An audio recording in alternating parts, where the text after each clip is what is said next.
সময়টা শুনে বলবেন, কারণ নেতা হতে হবে এমন তিনি যেমন ভাবে পূজার কাজ করবেন ঠিক তেমনি ভাবে আল্লাহর সাথে সম্পর্ক রাখবেন। আয়াতের সামনে নতুন একটা স্মরণ গান লাগান। বিশ্বনবী রাসূলুল্লাহ সাল্লাল্লাহু আলাইহি ওয়াসাল্লাম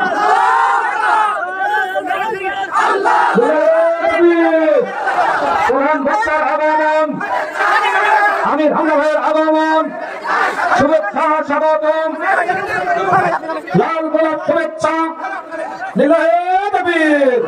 আলহামদুলিল্লাহির রহিমির রহমান আল্লাযী খালাকানা লিল ইবাদাতি ওয়াল জান আখাসসানা বিত তাকরীমি বাইনাল হায়াওয়ান ওয়া নাশহাদু আল্লা ইলাহা ইল্লাল্লাহু ওয়াহদাহু লা শারীকা লাহু শাহাদাতাম মুসিলাতান ইলাল জিনান ওয়া নাশহাদু আন্না মুহাম্মাদান আবদুহু ওয়া রাসূলুহুল মাবউসু ফিনা বিল হুদা ওয়া দীনিল হাক্কি লিযুহিরাহু আলাল আদিয়ান